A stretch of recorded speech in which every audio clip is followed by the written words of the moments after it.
We didn't record an intro for this video.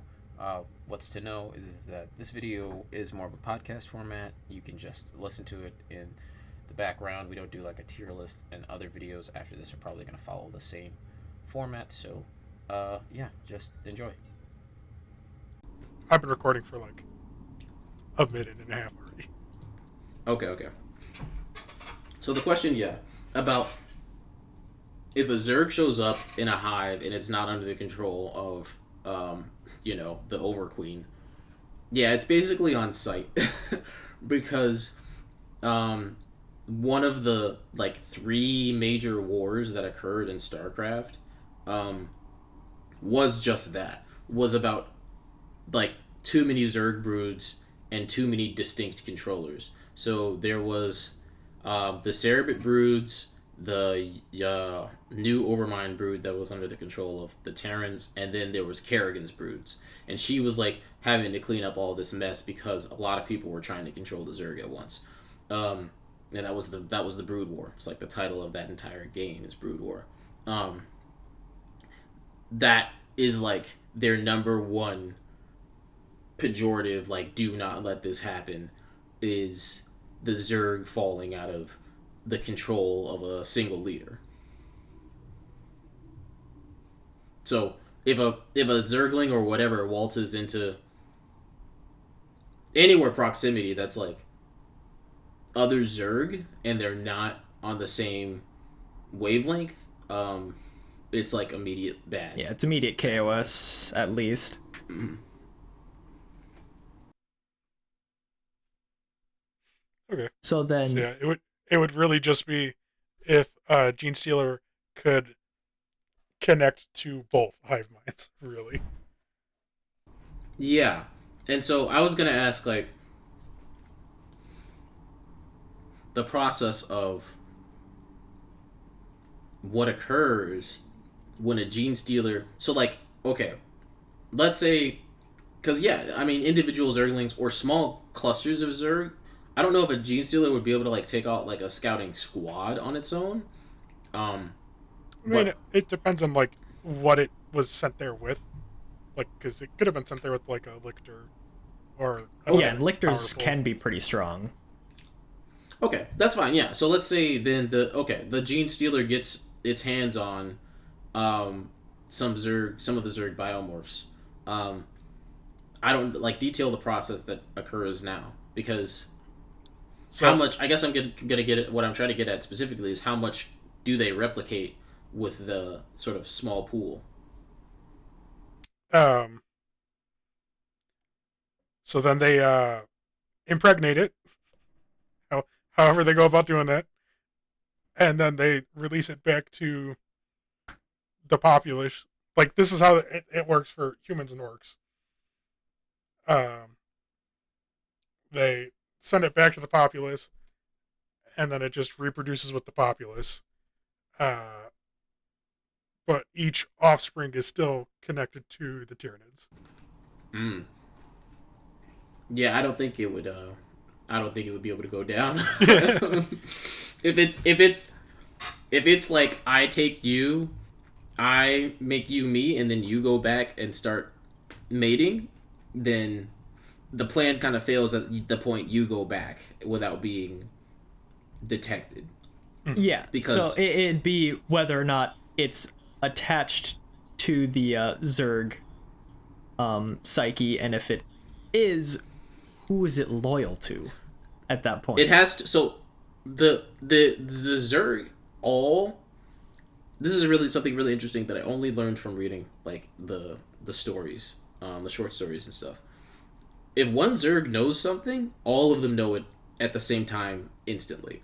So, if there's a Zerg that and the Overqueen has varying degrees of what she's paying attention to. Her focus is stretched across billions of life forms. So, for instance, it would be possible for a Zerg. Oh shit! Would it? I was gonna say it would be possible for a Zerg to be abducted, and they don't know what happened, but not if it's alive. if it's alive, she'd definitely be able to see through its eyes and like its mind and know exactly what's happening to it. Didn't the Protoss like get a hold of one? Did that one know? Like to do experiments on it? I remember you were saying something about something like that. The Protoss got a hold of Creep, and we'll get to that. Creep is a totally different thing. Gotcha. The Terrans have abducted Zerg many times, and literally every time, except in the cases where they lobotomized them and cut them off, the Kerrigan was still in control of those abducted Zerg. Like no matter what they did, there's this one story where they created essentially a false like digital hive mind connected to a Terran scientist's mind. The Zerg who she was like controlling identified her as like false queen, and they were under her control. But then by the end of that story, it turned out that even while they were under the control of this other like fake hive mind that the Terrans had created, Kerrigan was still absolutely aware, fully conscious of what was going on, and had waited for the Terrans to present like all their findings to this room of really high up Terran officials before she re-exerted her control and killed like some of the highest Dominion scientists and officers, just because she knew that they would come together to see this event. So like even while like they're connected to another hive mind or another overriding will, the whoever is in control of the swarm is 100% aware and in control. So them being abducted, yes, it can happen, but them being abducted and not knowing what's going on to them can only happen under the circumstance that they are immediately lobotomized, which cuts them off from the swarm in the process of doing that. That happened to one Zergling called Brokenhorn, who was like one of Kerrigan's favorite pets. He gets kidnapped, lobotomized, and he can still feel Kerrigan. He knows like she's like light years away, and he can't communicate with her. And he ends up like escaping and slaughtering an entire facility and things like that. But just the fact that like if he's disconnected from the swarm, like that's felt. Kerrigan felt the moment that it happened. Mm-hmm. I think the Tyranids are roughly the same though. Oh, it's right. For the Tyranids hive mind, it's stronger because you said that like because it's like one individual person, the overmind, having to pay attention to so many things. For the Tyranids, it's just the best way I could like equate it is it's just like pain from Naruto, but like untold quintillions of them. Like see and perceive everything that every Tyranid is seeing and perceiving. Yes, that is.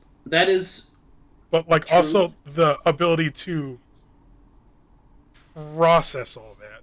So like there is like, no like lack of focus somewhere. Yeah, they're not splitting their focus. It is 100% focus on all of them all the time. See, I don't really get that because what is the point of not the swarm host, that's StarCraft. Swarm Lord? Is it the Swarm Lord? Like the guy who gets constantly reincarnated? Yeah. Yeah. So like in like the devastation of Ball and like in a couple other like things, it's when he's sighted, like the behavior of the Tyranid swarm changes because he like acts as like a general. So like I don't understand. Hey, you're preaching to the choir. Okay. I didn't want to say it like I don't want to say this to be mean, like because you guys get it. It feels like one of those things where Games Workshop wants their cake and to eat it too. Yes, absolutely. There was like one moment where the Swarm Lord was going to win against the Blood Angels, right? But instead of dealing the final blow, it just screamed into Dante's face, the leader of the Blood Angels, giving Dante an opening to kill it. Like, yeah. They have to be set up to lose. So I know they do. No, the Tyranids, yeah, they don't get justice in their own universe. So I think from what I understood, like, for example, like a Norn Queen, would be one that gives birth and rise to all of the Tyranid forces. And the quote unquote overminds of the Tyranids are able to see and process everything, but the Swarm Lords basically take control and allow them to fight better, because the overminds don't really have that ability to command them during combat to a great extent, is what I understand it as. And there are things better than Swarm Lords, even, like one of the Biotitans and everything like that, that are able to basically enhance their fighting ability even further. The real like hierarchy of the Tyranids is like, you either are directly connected to the hive mind, or you're not. And if you are directly connected to the hive mind, you like emit this aura that allows those that aren't to become connected to the hive mind. Which is why, like, if you kill a Swarm Lord, a lot of the other Tyranids around him will just kind of go a little feral. They still act in the interest of the hive mind. It's just it's not they don't receive orders. Yeah. Well, I find that contentious because them going feral, I've heard is like I've heard, you know, it's varying degrees. Okay, so let's open the conversation up to hierarchy. Let's just call this the hierarchy discussion criteria part, right? Do we want to record the intro at the end? Super fun. Yeah, I figured let's do that. Sounds good to me. Let's just do that part. So I'll break down I'll break down how the Zerg hierarchy that it exists now evolved into what it is. So originally the Zerg are like chilling on Xeris, where the Overmind is. So the Overmind has been uplifted by the Xel'Naga, basically these gods, specifically Amon, who was like this evil god. And so the Overmind has full control of the Zerg, but it also has this overriding command, which is to seek out and assimilate the Protoss. And the Overmind's like mostly chill with everything except for that one specific caveat, because it knows that so long as the Zerg swarm stays under Amon's command, it would rather evolve. It would rather the swarm continue to evolve to achieve perfection, and it knows that Amon wants this other shit. So it's like, I don't have free will necessarily. Like I can't make myself break away from the command of Amon, even though I'm in full control of the swarm. So what it does instead is create Kerrigan. It specifically seeks out someone who can essentially inherit the swarm without being under the control of Amon, and it succeeds in doing that. The difference between the hierarchy of the Overmind and the hierarchy of Kerrigan is as follows. The Overmind needed these things called Cerebrates, which were basically tiny versions of itself. Like, so if it were ever destroyed, it could be reborn from the Cerebrates, and if the Cerebrates are killed, they get regenerated from it, basically. And the only way that they found to kill the Overmind or the Cerebrates permanently was through void energy, which is not unlike the warp in 40k, from the Protoss, like the Dark Templar. So they put this plan into motion. They kill Overmind, they kill some Cerebrates. Everything's all good, except that it turns out there are some sort of auxiliary Cerebrates that came together to form a new Overmind while this attack was happening, and they got ambushed by the United Earth Directorate and basically brainwashed. So the Overmind had this hierarchy of Overmind's on top. The Cerebrates are basically like its generals underneath, but they're more or less reflections of itself, like distinct forms of its personality with their own ideals, but they all still serve the Overmind loyally. Kerrigan, on the other hand, realized after she took over the Swarm and had to bring all the broods back under her control, because once the Overmind died the first time, it shattered the Swarm in a bunch of different fragments. And Kerrigan had to like mop it all up and bring it all under her control. But she realized after doing that the Cerebrits would never be able to be loyal to her because they had an overriding directive of always reviving the Overmind. So she killed the Cerebrits and decided to create for herself these things called brood mothers and queens to replace them. Now, her brood or really just the brood mothers. Now, the main difference between the brood mothers and the Cerebrits is the brood mothers. If Kerrigan were to die, they wouldn't like do anything about it. They would just go on to rule their own broods, which is what happened when they de-infested Kerrigan. Essentially, she died in the eyes of the Zerg. So all of the brood mothers created their own broods. So she could give them orders, whereas the Cerebrits were more like the Overmind itself, just in different like fragmented forms. So like Kerrigan's goal with the broodmothers was to create a successor rather than to keep going. And she could never die as long as the Zerg... Like, you would have to kill every hatchery across all the Zerg worlds to actually kill Kerrigan herself. But she's like, in the event that something catastrophe befalls me and I can no longer command the Swarm, I want a broodmother who's not just as powerful as me, but more, like, could... Specifically, the word that she used was outlast me. So, like, however you want to interpret that, I say that it, at least my interpretation is it means as strong as me, potentially down the line a better leader than I am. Whereas the Overmind kind of wanted to maintain the status quo, and that's like the main difference of the hierarchies. Yeah, I don't know if that meant anything. There's nothing like that with Tyranids. It's they hungry. Hey, you got this bigger bug. No. Some people do think that like each hive fleet has its own mind, but it doesn't. No, it doesn't.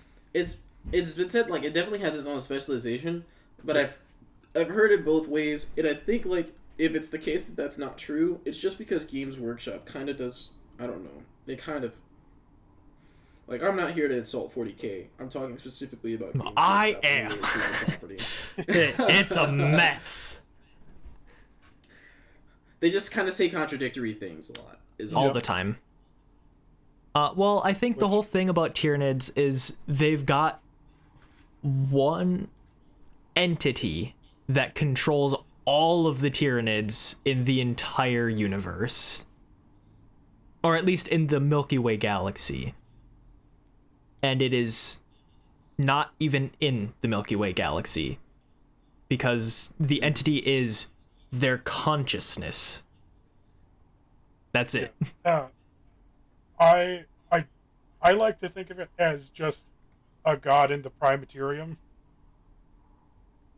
Basically, yeah. The gods in the Immaterium are born from thought. And they don't have a form, which is basically the Tyranid consciousness. Yeah. Mm-hmm. Until proven otherwise. That was actually...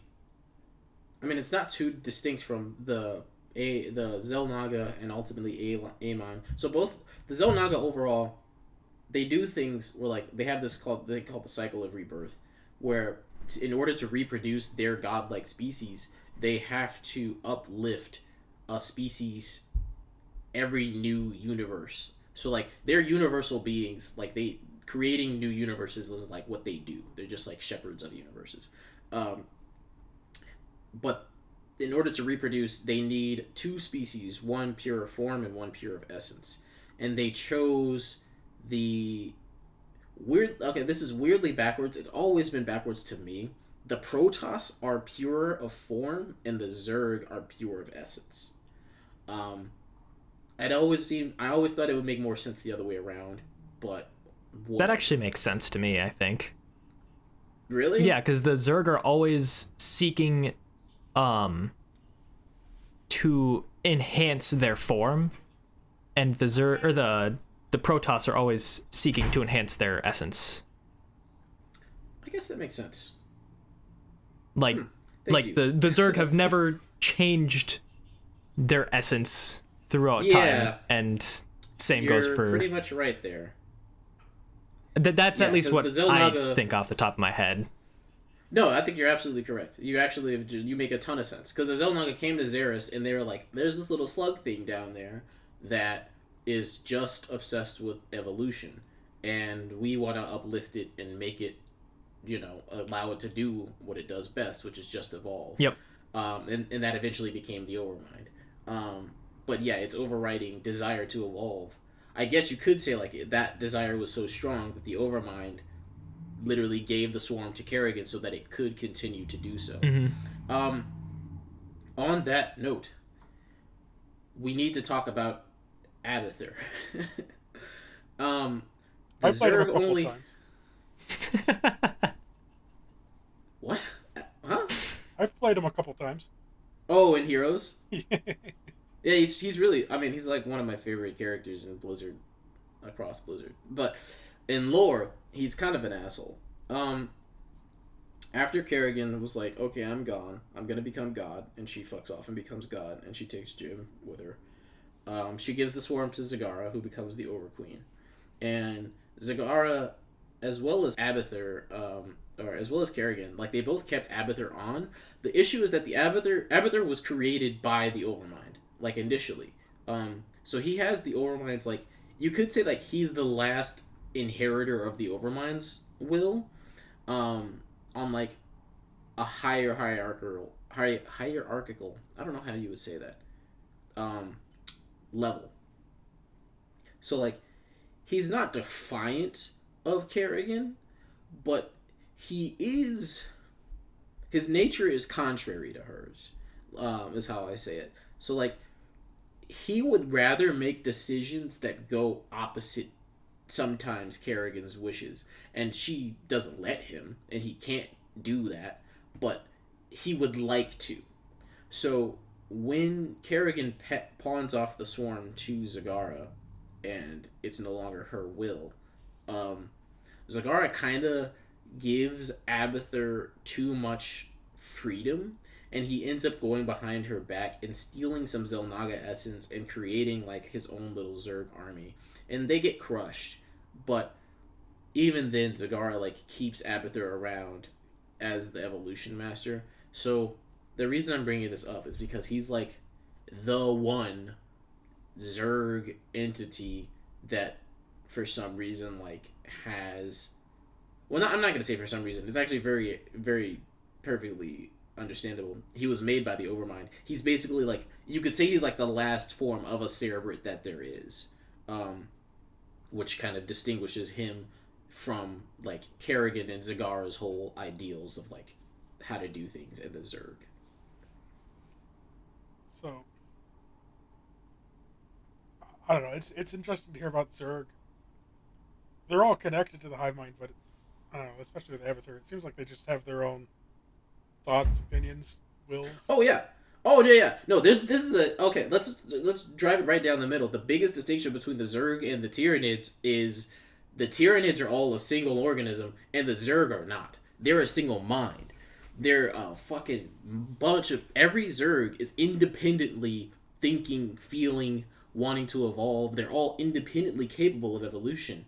That short story Overlord, where Overlord like destroys a Terran base, is because like he's like cut off, like he's alone, and his mate gets killed, and so he like just kind of MacGyver's a Zerg invasion to kill these Terrans just all on his own. And Brokenhorn, who was the Zergling that got lobotomized, like also escapes the facility just through his own like cunning and will. And like the way they describe it is, while you're in the Zerg hive mind, you have your own thoughts and feelings, and every Zerg has those, but they're just dominated by a single overriding will, and that like they're happy like that. Yeah, See, Tyranids aren't even technically sentient, That's what but GW would like you to think. But they also kind of are sometimes. yeah, they're not. Well, the ones that aren't connected directly to the hive mind are not sentient until they are connected to the hive mind. Then they are, because the hive mind is sentient and basically is each individual Tyranid.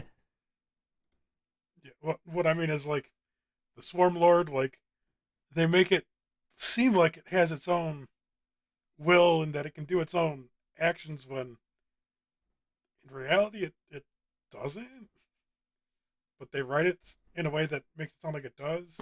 Well, yeah, So because they make it sound like a lot of the, like you said, the hive tyrant, or a lot of the hive tyrants, or even some of the what are they called? The biotitans are significantly more intelligent, but kind of like we were talking about earlier, that doesn't really make sense. and then to jump back to the Gene Stealer thing real quick, your I forgot what you called them, the infiltrators. The Zerg's version, the Changeling. Yeah, the Changeling.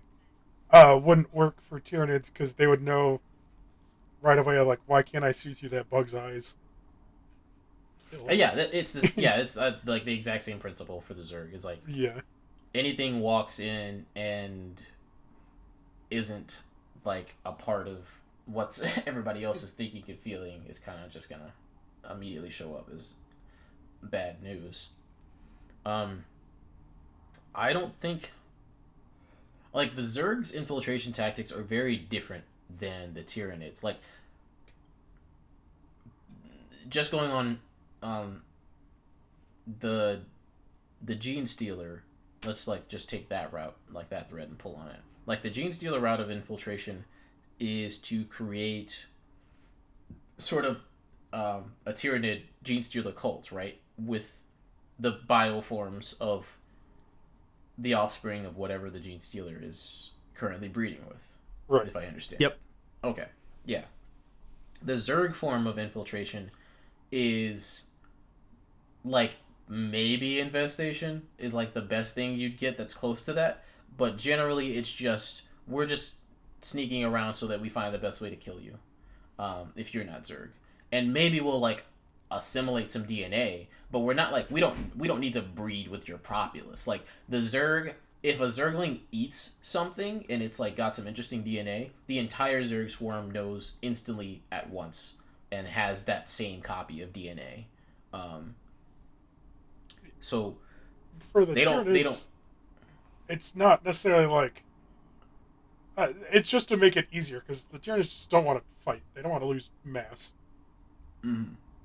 So Which is if they can do it through subterfuge, it's easier than sending in a huge fleet and fighting the. I'm not saying. I'm not saying one way is better or not than the other. I'm just saying that they're different. Yeah. Like they have different. Yeah. It's funny because yes, the Gene Stealers are one way, but another way is a Norn Queen just says, you know what? I'm gonna throw a bunch of bodies at that planet in one auxiliary wave and then see what happens. And then after they all die, they're like, okay, now we can what's the best word for it? Specialize another unit. And so no, they don't like losing biomass, but another one of their big strategies is just throw shit at the wall and see what sticks. Okay, so if we were to like do like if it's a round by round thing by criteria, I would say in terms of hierarchy, the Zerg I would think have an advantage, and I'll ask if you guys agree, because there's no such thing as Zerg going feral. Even if you like kill an overmind, or if you kill, it's not an oversight. If you kill an overlord or a queen or a broodmother, like the Zerg don't go feral. It just kind of tightens the sort of psionic grip of the overqueen. she employs those things so that she can control more Zerg. But even if they're killed, like her broods don't go feral, they just kind of put a pause on her production. Whereas I think if you kill, like you said, hive Tyrants, tyrants, Yeah, they're then all they'll hive go- tyrants. They'll go feral, and I'm not saying that it's like easy to do that at all. I'm just saying that if you do, that would be a weakness that the Tyranids have that I don't think the Zerg share. It also depends, because if the Tyranids know that this is a high priority planet that they're trying to invade or defend against, they will have a Biotitan at least, which can exert hive mind over the entire planet at least. And they are notoriously difficult to kill because they can basically take over a planet by themselves if they're given enough resources. So it's hard to talk about Tyranid hierarchy because they're all on the same level. There is no hierarchy, but it's hard to break the smaller units out of that, if that makes any sense.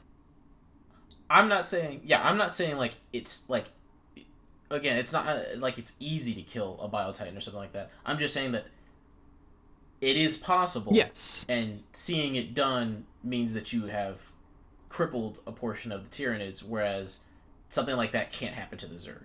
Yeah, that's right. You would have to kill.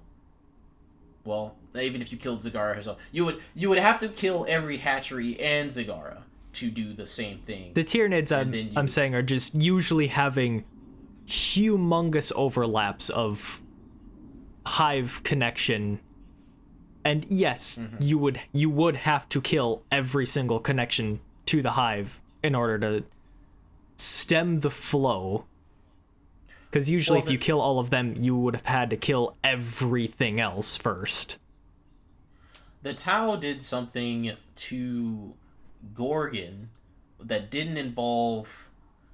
I don't think like it involved killing a hive tyrant or anything like that. They did something specifically to disrupt the network. Shit. I should have written this down. I think I had seen something about that. I can't remember. They employed this strategy to weaken the... It didn't like kill the Tyranids. It didn't make them all go feral, but they did weaken the swarm by sort of disrupting part of its network. I'm trying to find the hive fleets. I know I had seen it somewhere. That's so crazy. I literally looked at the Norn Queens earlier and it said they give birth to everything, including the hive ships. And when you go under a different page, it says they give birth to everything except for the hive ships. Oh, joy.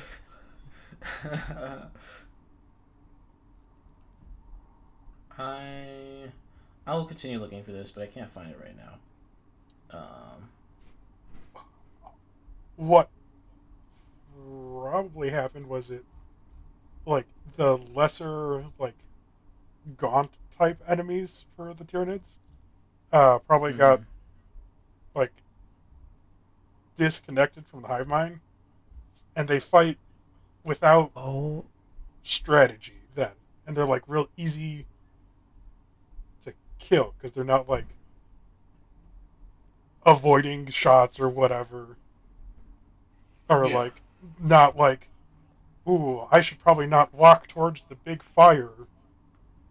Yeah, type deal. Or running into Tyranid killing juice on ball. Yeah, because it was a splinter fleet from Behemoth, which was the first major hive fleet, so it was one of the earlier this is to say nothing of like the size or efficacy of it. I'm just saying that the Tau came up with this plan of like, if we attack here, this will have an effect, and they did it, and it helped.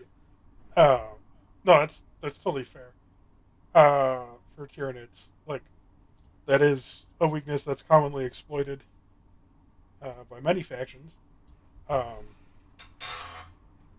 Fucking squeaky ass chair. Sorry. Okay. but also to regain control, they need to do is just send another creature that can exert control back over there, and they're like reconnected instantly. So Yeah. it is a weakness, but it's like it can be fixed as much as the writers want it to be fixed. I don't know. Oh yeah. No. I'm not gonna treat anything as if like you Yeah. know it's like possible that anything has any Yep. meaning. Let's just say it like that. Yeah, and I've slowly just become annoyed with 40k lore. I love it to death, and I hate it. I'm looking at it, and it looks like during the fight, Gorgon relied on adapting very quickly, but because of that, their output quantity was significantly less. Yeah, we'll come back to Gorgon for the conversation about adaptability. I didn't know if you wanted to talk about that. Well, now. I was just saying, like, if they're not producing as much and they're just relying on changing, then, you know, obviously having a lot less numbers is going to be a pretty big downfall for them, as, you know, we can see when they fought the Tau. So a lot of the Hive fleets specialize in something different, so it's, again, different depending on which Hive fleet you're talking about. I think we could wrap up hierarchy by. I would summarize it as the Tyranids have a much greater weakness if one of their generals gets killed. Just one. General, loose term, obviously. Yes. Yep. Versus the Zerg, if one of their generals gets taken out, it doesn't affect the swarm, really. Yeah. Yeah, it used to. That was one of the weaknesses of the Overmind, specifically abused by the humans and the Protoss, and then Kerrigan kind of did away with the entire concept. I would like to Fake really scoreboard. talk about 1 for Zerg, 0 for. I would really like to talk about the Shadow of the Warp, because I know this is going to be a complicated conversation, but I also think it's going to be very fun. I see it as super simple. Okay. So the Shadow and the Warp affects just about everyone in 40k, except the Tau, really. So badly. Does it not? No, it doesn't really affect the Tau, because the Tau aren't connected to the Warp. Oh shit. I didn't know that. Little lizard dudes. That's fucking cool. Yeah, and Chaos also doesn't know about the Tau, really. Oh, that's fucking cool. I didn't know that at all. That's really neat. So that may be another reason why the Tyranids weren't winning. Is they probably rely on Shadow and the Warp a lot more than you might originally think. The Shadow and the Warp really does fuck with humans.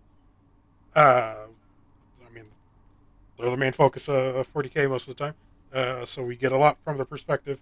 Psychers, kind of useless. Their communication relies on the Warp, and so does their travel, so that's also cut off, which is why it's such a big deal. But when I look at the Zerg, they're not connected to the Warp, so really it doesn't affect them. That's a fair assessment. I didn't want to leave it at that because I was leaving the door open to the conversation of like if the psionics still work on the same, because no matter how you slice it, the Zerg do absolutely use psionics to communicate. They're not a psionic race, however, and that's a common misconception that I myself held. I thought the Zerg were psionic, but the only ones they have psionic strains. So the only ones that are psionic are the Overqueen, the Broodmothers, the Queens, and the Overlords. And every other Zerg strain is not psionics. They need their generals to talk to each other. and failing having generals, the Overqueen kind of manages herself. So the Zerg, or not the Zerg, the Tyranids are also psionic. So they communicate telepathically to each other. That does not rely on the warp at all. Like, they are removed from the warp in that way, which makes them very So you're spooky saying it's like analogous to the Zerg. Yeah. In terms of like communicating with each other. Now, the Tyranids have assimilated the Eldari and have created warp Tyranids that like do these cool brain blasts on the battlefield and then blow up, because that's what happens when you use warp energy and don't know how to control it. So, they are capable of using the warp and have an understanding of it. Hence why they're able to like project themselves in the warp and cause the shadow in the warp. But yeah, like, it doesn't affect people that aren't that don't really have a presence in the warp, and it also doesn't affect people if your general comes around and says, "Hey guys, we're gonna fight good today." So Like, you're saying like morale can counter it? that's what happened in one of the latest 10th edition lore books that dropped. Oh, jeez. That introduced the Norn emissary that I'm super excited to talk about later. But High Lord Solar Leontis is a very important figure. He's a High Lord of Terra and like controls the entire Militarum. So like your Cadian Guardsmen, basically. He's in command of all of them. When a very strategic world was getting attacked by the Tyranids, he recorded propaganda videos and went around to troops giving inspiring speeches to counteract the shadow and the warp, to bring up morale and make them fight gooder. That makes zero sense at all. Yeah. I feel very upset about that myself. I feel upset about that myself because the shadow and the warp is one of the coolest concepts in 40k. Yeah. No, I thought so too until I like really looked into it and saw that it has some serious effects. Like, it killed an entire planet before the bugs even arrived, and then it also got countered by propaganda videos. So how strong is it really? For the viewers who want to, like myself, beg the question, I would say that the closest thing in StarCraft that we have that could function similar to the Shadow and the Warp is the Psi emitters and the Psi disruptors. So my stance is going to be that essentially the worst that the Zerg might suffer under the effects of the Shadow and the Warp is that it would stifle their communications. It's much like the Psi disruptors that were used on Char. Jim Raynor basically set them up, and the Zerg were at those places. Now the Psi disruptors had like proximity, like they were localized, and those Zerg that were within proximity were basically disrupted. The Shadow and the Warp, however, covers entire planets. So I think it could affect some major battles if we're talking like just billions of one side running into billions of the other. It would like be able to stifle their communications. To what degree, I don't know. That's up to somebody else to decide, and that would be something I'd say, like, if you're a writer of this fight, you could decide. You know, one writer would say, "Oh, the Shadow and the Warp caused the Zerg to take frequent smoke breaks," and another would. Their morale was real low. They didn't feel like fighting that day. Yeah. The Shadow and the Warp made this Zergling remember the time his girlfriend said that he had back pimples, and he felt really bad. So that makes me think if it would And change their communication and alter it or hamper it somehow, how would that affect if gene stealers or something like that were in play? so I'll say it like this: the way that I'm, the way that the shadow and the warp is described to work is like part of it is blocking the warp, and then part of it is driving you crazy because you have these like billions of voices in your head, of the like the Tyranid hive mind. If you're psionic and you're like, or no, is that just happens to anyone, right? Or is that if you're a psyker specifically? So it'll happen to anyone who has a presence in the warp, because like Okay. it's like being affected by a blink, where you're cut off from the warp. Mm-hmm. Um, so it affects people differently based on how um, sensitive they are to it. Got it. Got it. Got it. Got it. Got it. Okay. So Um. I remember you had said earlier that all Zerg can use psychic abilities to some extent. No. Or Sorry. okay. All Zerg use psionics to communicate. Okay. Only 4 of them are actually psionic Okay. that actually project that communication.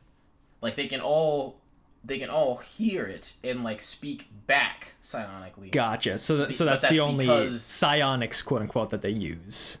yeah, Gotcha. but that's because like another third party is enabling that two-way communication. It's like casting message indeed. Yeah. Yeah. Okay. Uh, I do want to say I know I have been downplaying the Tyranids. They are scary. It's just in this matchup, they're not.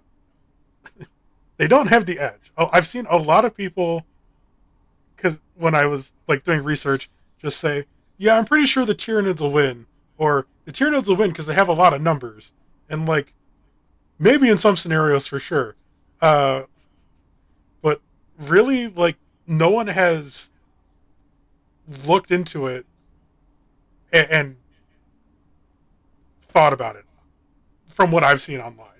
I don't know what I you've seen. Yeah, I Bears. appreciate you saying that because I've done like a lot of the same research. Like I imagine we came across like the same forums anytime this is brought up, and people Yeah. are like, the Tyranids, the Tyranids are, and we're gonna talk about hyperbole when we get to the numbers. We're gonna talk about hyperbole when we get to the numbers because I read the part of Devastation of Baal. I'm still reading through it, but one of like an early passage describes like, oh, the Blood Angels made the Tyranid real mad, like the hive mind real mad. So he turned his trillion eyes to Baal, and it's like, if you, Hey, I I don't think GW writers have passed like the second grade. They don't know numbers. Well, I think I that don't that's like just an example of all of the units they have. right. I believe there's 2 ways to logically interpret that. One is hyperbole, and the other is like metaphorically. Like it has a trillion bodies. I could concede that, but that they didn't all fight on Ball because otherwise you're saying like 58,000 space marines Yeah. Which killed a trillion Tyranids yeah. on one planet. Which Bear, a Space Marine chapter is only 1,000 Space Marines. Yeah. The research I did on the devastation of Ball said it was like 58,000 Blood Angels showed up or something like that, and it's like that's great. How many, like, just in terms of, I don't know, like, no. Yeah. Like, no. Yeah. They're also just tangentially. During like the fall of Cadia, uh, it was said that there was only 80,000 troops on Cadia, which for No. the scale, yeah, for the scale of the war that they had there, no, the fuck there wasn't. I've even seen things like Games Workshop writers saying oh, a million soldiers were lost, and it's like, do you not know this? Like a quintillion, 14 quintillion humans at least exist in the world of 40K. You could literally lose 10 billion a day, and like fight for, I want to say, centuries. Yeah. Yeah. Okay, so I'm recording this in post, which is why the audio is going to sound differently. I did fact check myself here, and I lowballed really hard. If you have at least 14 quintillion humans in 40K, and you lost 10 billion soldiers a day, assuming that they didn't even, like, that population wasn't replaced, no cloning, whatever, you would still be able to fight for over 250,000 years. So That's why the amount of psychers that the Emperor needs seems like a lot. Laughable. It's not. No, yeah, I think that part, I actually agree with that part. The being like he feeds on 10,000 psychers a day, I think that makes sense, because it's like, oh, that's easy.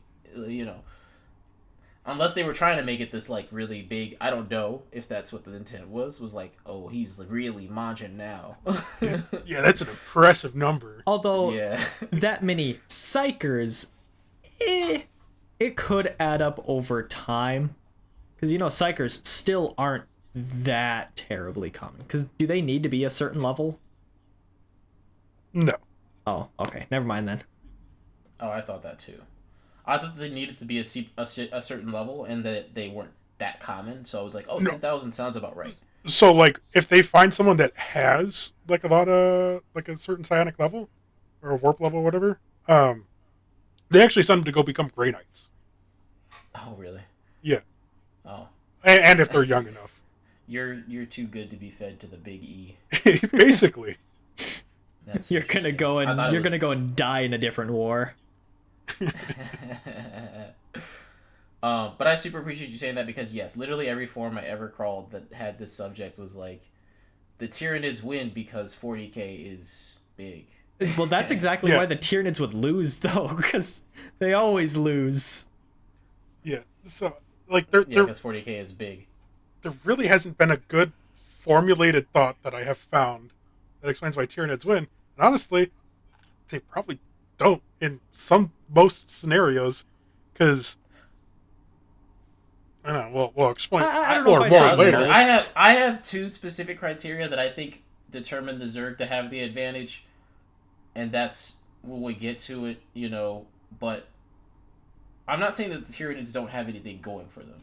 I really absolutely. like the Tyranids. Yeah, like in like combat, they're still like slicing through ceramite like it's butter. Yeah, and it's like they are extremely deadly.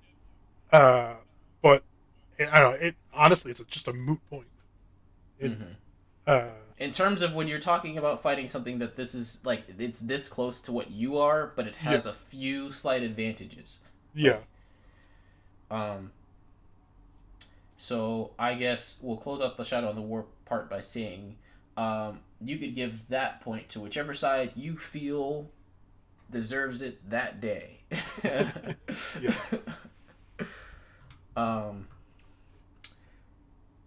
Maybe let's talk numbers, because I mean, we kind of got into it a little bit, and it's a pretty short conversation. The Tyranids have it. At the height of Zerg, like, post Brood War, Kerrigan defeated every Zerg brood, and then she defeated every other army in the at that point the Caprulu sector, and then she just kind of fucked off. And that's not like a joke. It's making me laugh, but I'm laughing because it's not a joke. She literally just was like, I won, everybody live with it and leave. And she's incredibly sadistic, and let people live just to have them experience the dread of knowing that she could kill them all at any moment. Zeratul himself, like, stated outright that Kerrigan let him live when he came across her, and it's like, we'll get into Zeratul and like what he's capable of and his feats in the Protoss video, but it's like, if a character like that is saying that, it just kind of does point to like how strong she was. So at her peak, the Zerg numbers were Mm,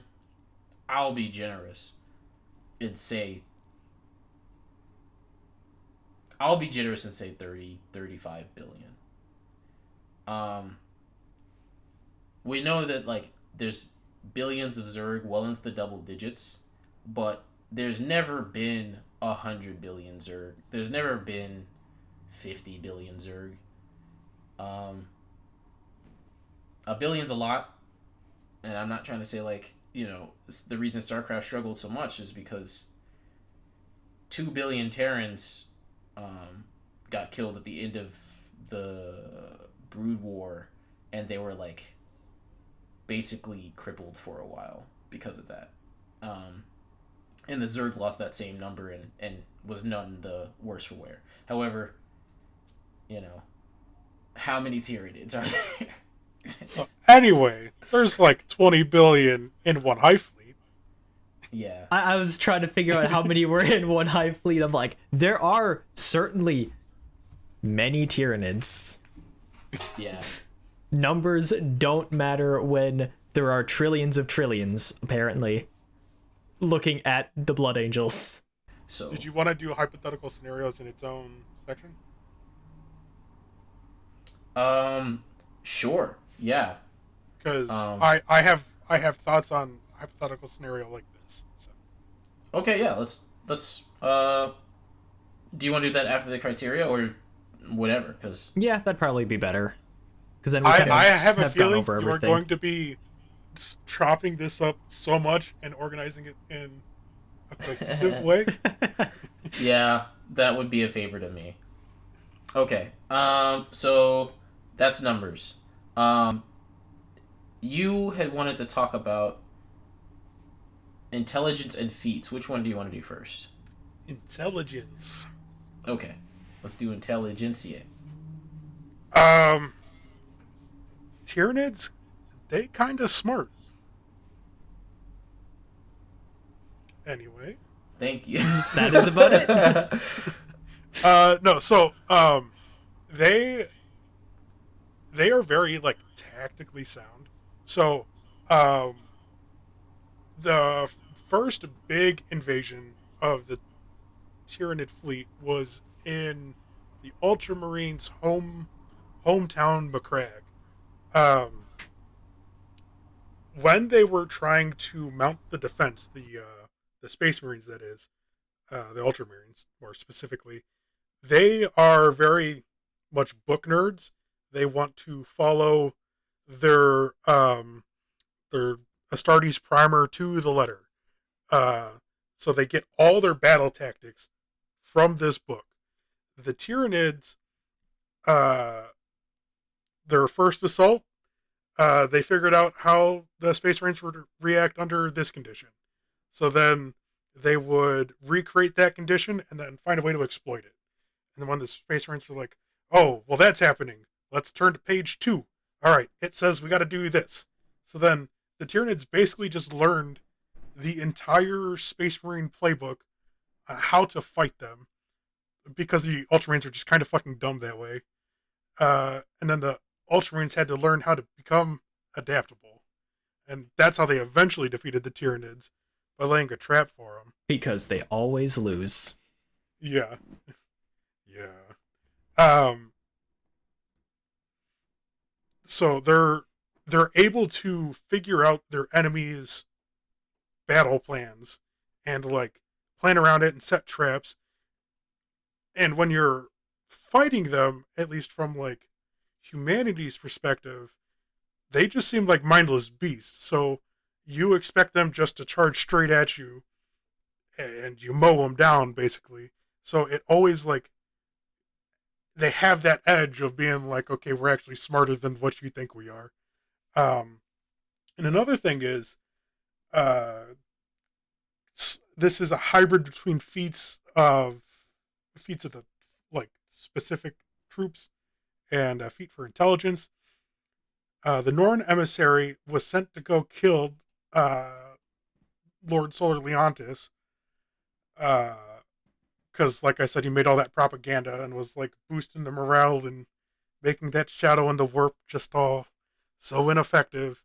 the Norn emissary realized how big of a threat he was in that respect, and hidden wait for him to fight him and kill him. Um, and that's when 6 or 7 custodians came and like got shredded like paper. The Norn emissary kicked a custodian head so hard it flew off his body and across the battlefield. Just kicked a custodian head clean off. So that was spooky. Um, and during the whole fight with the custodians, the Norn emissary wasn't focused on them. It was focused on killing Lord Solar Leontis solely.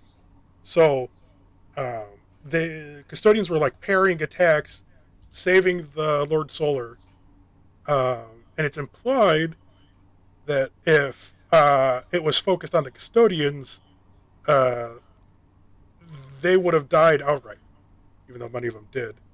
Um, they had their commander Trajan Valeris there, who dealt the final blow to the Norn emissary, which puts it at, many speculate, Primarch level. I would be there too, of just insane feats of power, but also intelligence of just like, that guy's going to die. We need him to die. They just couldn't follow through. And I know that would mean the Empyrean would catch an elf. I know the Norns also have enough psychic power to control all of the Tyranids on a planet. Yes. They are extremely well versed in their psychic abilities. Okay. Was there anything else you wanted to talk about for intelligence? Or should we just like bounce back and forth? It's just that like each little gaunt to the biggest hive tyrant is that intelligence. So like it's very hard to fight that thing that's Gotcha. I'm finding trouble putting into words. Well, I get what you're saying. It's like even on its smallest scale, it's still as smart as it is on its largest scale. Yeah, the smaller scale just, can't follow through on it really ever. Gotcha.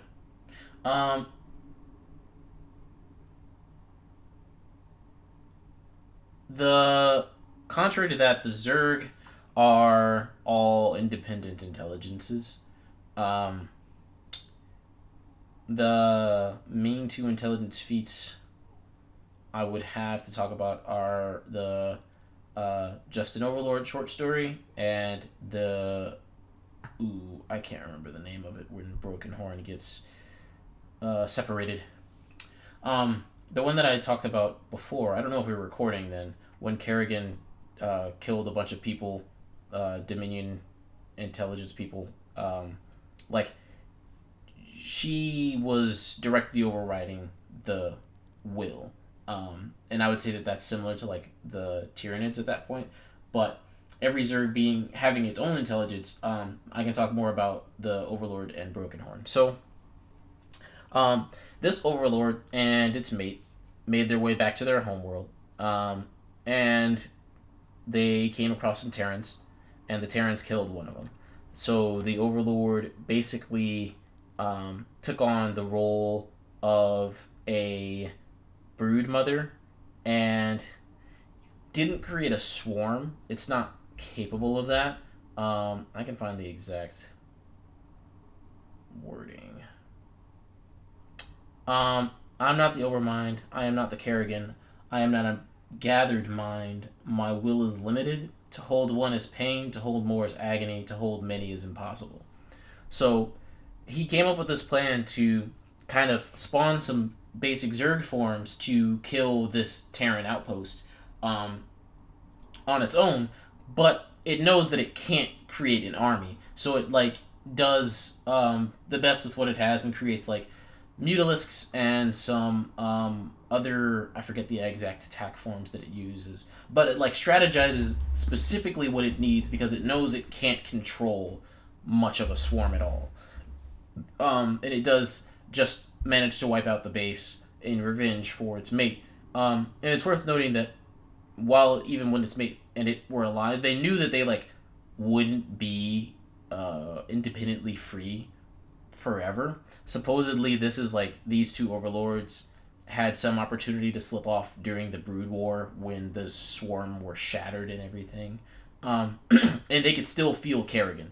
They knew that eventually someday she would make her way back to them, and that they would be folded back into the swarm. But they were just like literally just vibing until then. Like that was their plan. But they killed one of them, and so this overlord destroyed a base just by knowing what it needed and how to best employ its uses, the resource that it could command against the Terrans.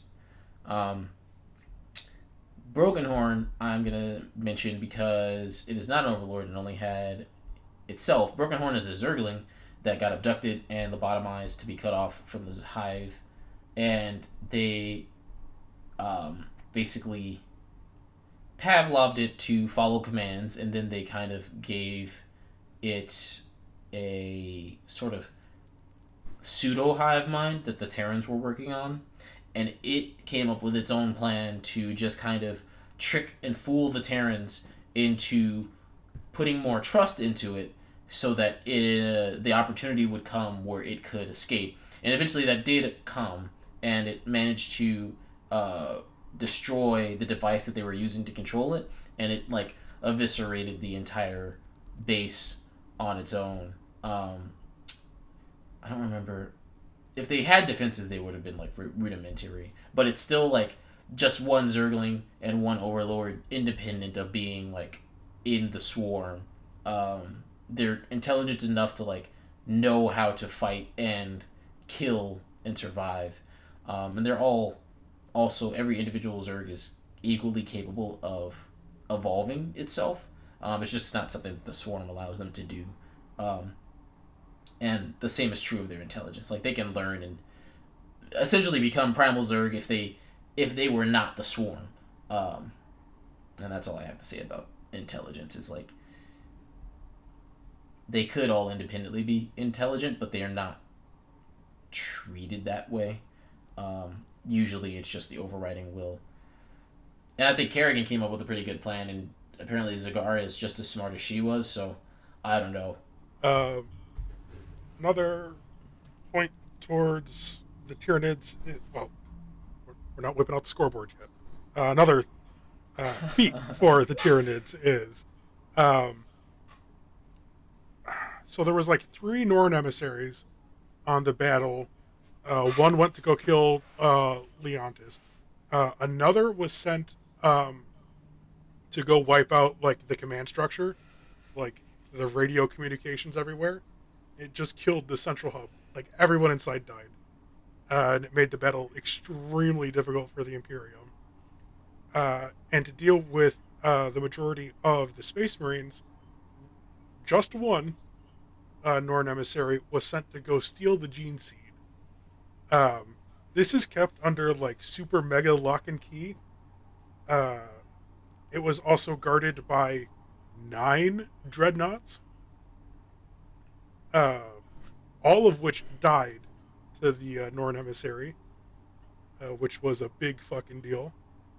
I think it also killed a librarian, and it was finally taken out by a chapter master before it was able to make off with the gene seed. So it took like a lot of the Space Marine resources to stop it, which pulled it away from the battlefield. Honestly, this whole battle should have been won by the Tyranids. Yeah. Oh, they lost that? Yup. Like I thought everything you were building up to was like, oh, okay, so it got away with the gene seed, obviously. Yeah, no, it died to the chapter master. The custodians that like got shredded like paper killed that Norn emissary, and I think the only Norn emissary that lived was the one that killed all the radio communications people, and I think like an Archmagos too. Not an Archmagos, just a Magos from the Mechanicus. Uh, I think that's the only one that like left and lived. Yeah, and that's so crazy to me that they're like, Yeah, you know what? We're gonna have this big battle, but the Tyranids have to lose. That's the number one rule. We can't make it too crazy. It's like, it's pretty crazy, man. I'm pretty sure it literally got wrapped up in like, and then they were pushed back. That's really sad. Gosh. I'm so sorry. Yeah, it was something like as dumb as that. It's like the Imperial fists come and push them back. I can choose to be bitter about like StarCraft writers being like, Kerrigan won and then she fucked off, and like I can choose to be bitter about that. But I honestly think what they've done to the Tyranids is way worse. Oh, they've done them so dirty. So on like one hand, they have to keep everything like from GW's perspective. They have to keep everything static, so that way, yes, everything on the tabletop can be valid. Yeah. Like they care about the tabletop more than the lore. I wish it wasn't that way. However, the Norns in game are not that strong at all. I haven't taken a look at them. That's actually really sad. Yeah, like they're okay, but taking on even a Dreadnought, ooh, that's a hard ask. That's a hard ask. You have in StarCraft things that are way less powerful than they are in lore, and then things that are way more powerful than they are in lore. So, I mean, StarCraft I think did a solid job of being like, hey, you know, if you're playing the game, you're not playing a lore accurate version of events. Like you're just interpreting things that are possible. Like they confirm certain things that are possible in lore, such as Marines being able to shoot like low atmosphere and stuff like that. But they don't say that a Marine, or really virtually any number of Marines, kill an Ultralisk, you know? So, yeah. 2 squads of them in the game. Yeah, give them some pepper. Sorry, no, it's not happening. So, but in lore, like, yeah, StarCraft does a pretty good job of separating its gameplay from its lore, and I am grateful for that. So, like, Damien, you were saying earlier how the Zerg have an edge. That's why.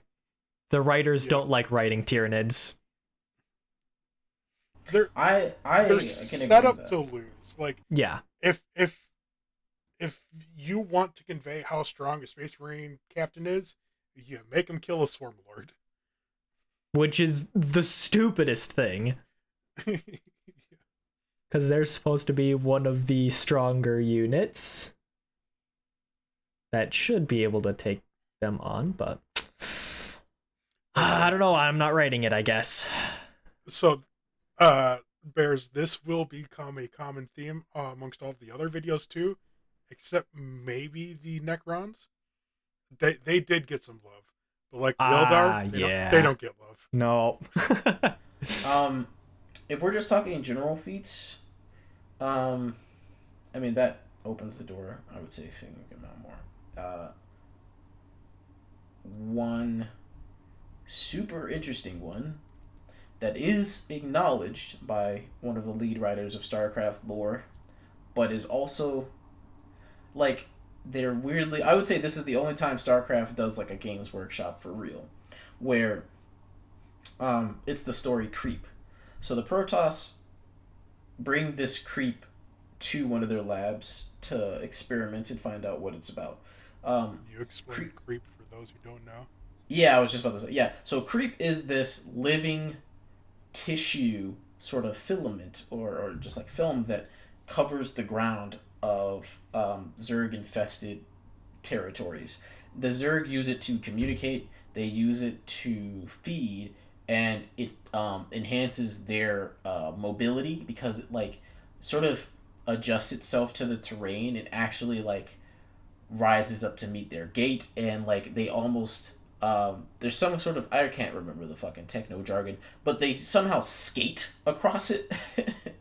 Makes sense. So Zerg when they're walking on creep are literally skating across it, and that makes them faster, which is reflected in gameplay. But it's this semi-sentient, like I would say it's the most basic form of like Zerg that there is, like even more basic than like a larva, because it doesn't really, as far as we know, have its own like thought processors or anything. So the Protoss bring some creep to their lab to experiment on and like kind of determine some weaknesses or whatever. And I can't stress enough how much it's been stressed that like no, the writers of StarCraft definitely changed their mind after the first game, that like no, the Protoss are for sure 100% impervious to being infested, guys. Like 100%. They're impervious because of the Kala. Oh wait, no, they're impervious because they also, their DNA is just incompatible with the Zerg DNA, and they're the only species in the entire StarCraft lore that we know of that's like that. But that's the case for sure. Oh, but what's this? It's the story creep, and in the story creep, Protoss get infested by creep. It literally infests the psionic network that is the Kala. One of the things that the Blizzard lore writers are like 100%, because of the Kala, the Protoss can't be infested, and the creep just kind of infests the Kala. And then years later, after the story is written, one of the lead writers for StarCraft is like, no, the Protoss can't be infested by the Zerg at all. Their biology is just incompatible. Yes, we know about the creep story. Yes, that did happen, but it was just an isolated event. It's never gonna happen again. So I would say that's one example of them kind of doing a Games Workshop where they kind of want their cake and to eat it too, because it's like someone wanted to explore the idea of infested Protoss, but also they really can't have the Protoss be infestable by Zerg because then there's no more StarCraft. Literally, the only weakness Zerg have is that they aren't psionic, and that they want psionic species to become perfect. It's like their one thing that they don't have. So they've had to reiterate again and again and again that the Protoss are immune to infestation because otherwise the Zerg just win. And that's why the Overmind made Kerrigan, and yeah. So that's a feat, is that, I don't know, that they say it's impossible for Protoss to be infested, but I can literally show you pictures of infested Protoss. It's an entire comic, and it's very entertaining. And it's acknowledged as canon. They say it's impossible, but also at the same time acknowledge that it's canon. So, Hey, if there's anything I learned in my childhood, is anything's possible with popsicle.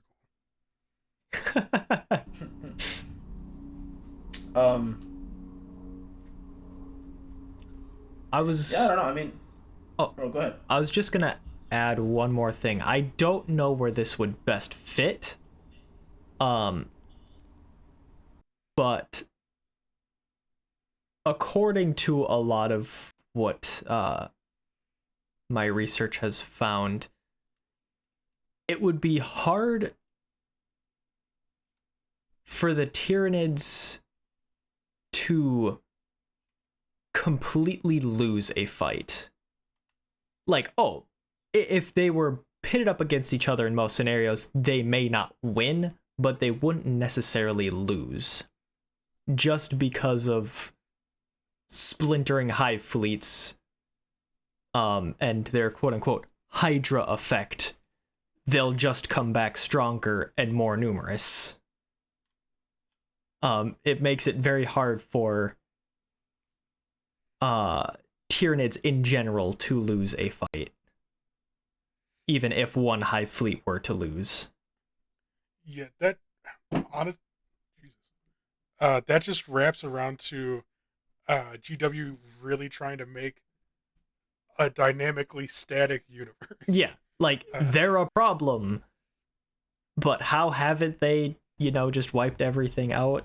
It does. I don't know. Yeah. Doesn't make any sense. Yeah.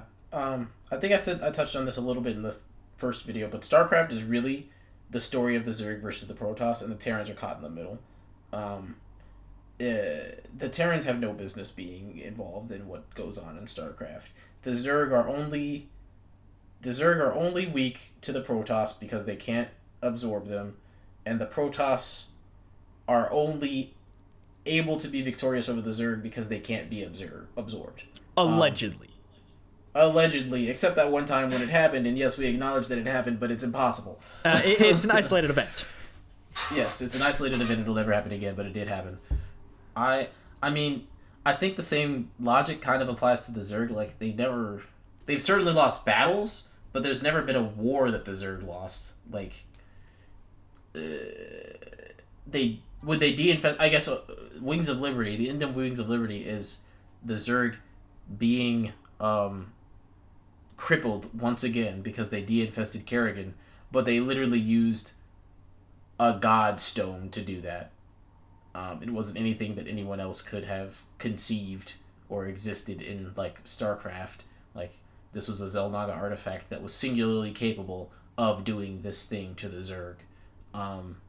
Barring any godly artifacts, the Zerg have not really lost. They killed a lot of each other, and the Terrans temporarily, like, controlled the Ormine, and that didn't last, so I don't know. The godly artifact of the pen has defeated the Tyranids many a time. Yeah. How would you... This will be important later for the scenarios that we'll get into.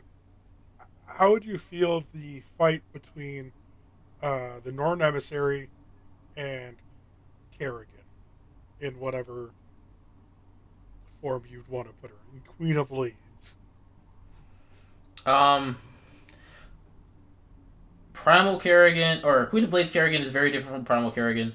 So, if we're talking Queen of Blades Kerrigan, I don't know how strong a Norn Emissary is, but it's strong enough to fight 6 or 7 custodians effortlessly, while not focusing on the fight with them. Custodians? Queen of Blades Kerrigan? No. Well, if it's just a 1v1, I guess... Yeah, I'm gonna say Queen of Blades Kerrigan probably gets negged. Primal Kerrigan's a whole different thing, because... To contextualize how strong Primal Kerrigan is, she became primal thanks to the aid of this other primal Zerg, who's literally the size of a mountain, called Zervan. And Zervan's like, if you do this, this, and this, you'll go back to your Zerg roots and you'll become primal and you'll be the most strong you've ever been before. And Zervan, who again is the literal size of a mountain, helps her do this, and she emerges from her chrysalis and she creates this, like, multi-continental psionic storm immediately after being primalized, let's say. And then she goes back to her Leviathan and she talks to Zervan, and she's like, I feel like I can tear down worlds. And Zervan's like, that's cool. You're not strong enough to fight Aemon, because he literally could tear down worlds. And he's like, you still got to take out the other big primal bosses that are, like, almost as strong as me, but I don't really care. Because Zervan is, like, on Xeris, the entire planet of the primal Zerg. Zervan is so ancient that, first of all, he knows who Aemon is and saw him tearing planets down. And also, like, the overriding principle of the Zerg is to consume and adapt and evolve. He has been sleeping for hundreds of years, at least, because he has nothing. He has nowhere to go, nothing else to absorb. He is as good as it gets. And so he's like, go out and kill these other primal Zerg leaders. And Kerrigan does, and they're like nearly as strong as Zervan, but not actually. And Kerrigan absorbs their essence. She kills like 3 of them. So however strong she was when she first emerged, she's like now significantly even stronger because she absorbs their essence. And only after killing all 3 of them is Zervan like, hey, you're looking pretty tasty. So mountain-sized Zervan, who is millennia old, decides to get up and try to eat Kerrigan only after she has first gone from Queen of Blades to Primal and then eaten 3 other Primal Zerg leaders, and then she eats Zervan. So I don't know how... Well, I would like to point out, probably the size of a mountain. Probably the size of him. Have I mentioned that he is maybe the size of a mountain? But I think that that's like a pretty definitive scale of like he's on the Zerg literal homeworld where they're constantly adapting and evolving, and he does not care to eat anything, even these other primal leaders. And then Kerrigan comes along, becomes primal, absorbs the other leaders, and then he's suddenly like, I need to kill you and absorb you. Is this millennia old being. So, and that's all after she created this, like, literally you can see from space multi-continental psionic storm as, like, the first thing she does when she wakes up from her chrysalis. So I don't know. She goes on to, like, was she... No, she had 2 battles against separate avatars of Amon, who is this, like, planet-ripping, universal, like, actual universal destroying. If he ascended to his true form, he would be universal destroying. But at the very least, he's capable of destroying planets. She battles one of his avatars while she's primal form, and she does win. She's injured, but it's like injury to a Zerg is nothing. That's another... I guess that's a good feat to mention. I don't know if the Tyranids have regeneration, but every Zerg has regeneration. From the smallest Zergling to the Ultralisk. They will always return to full peak health within a matter of minutes. I'm pretty sure the Tyranids just get recycled. Yeah, pretty much. Okay. But yeah, she battles one of his... this, like, Dark God's avatars. Not really him, but, like, an avatar that is sent there specifically to kill her. And she comes out on top. And she also battles some hybrids. And we can... I actually thought about if you guys might think it's a good idea to talk about, like, the hybrids versus chaos. Because there's enough hybrid lore to talk about that. It's like if you fuse... Aemon did eventually fuse the Zerg and the Protoss. Don't worry, guys. This is not infestation. It's totally different. Yeah, don't confuse the two because it can't happen. It can't happen.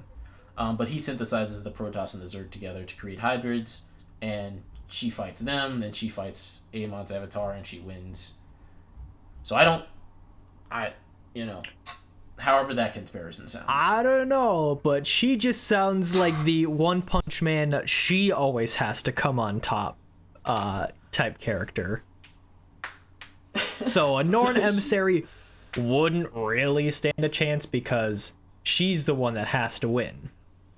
Oh, I see what you're saying. I mean, yeah, she's like main character, like main named character thing. So, sure, but... And the funny thing about the Norns, they're not named characters, and they would beat the absolute tar out of most named characters. And they're not. They're just... I want to say John Dudes of the Tyranids, but it takes them a little bit of effort to make. I'll say this. At her... No, I was just going to say, we don't know how many of them there are. No. Oh, okay. For Norn emissaries. At her absolute weakest, Queen of Blades Kerrigan was capable of using Psystorm, which is this ability that rips things apart at an atomic level psionically, and she was extremely proficient at doing that. And that was like way before she ever became primal Kerrigan levels. So I don't know. This massive Norn emissary was able to contort, fold, and squish his body down to fit into a small hole in a wall. That's pretty cool. So yeah, I was kind of looking at that too. You It you also, keep going. like, another one slithered through the vents. And they're big. They're like tower over a custodian big, morphing their bodies to fit through air ducts. It's looking like on the tabletop at least, they are compared to like the big Eldar mechs.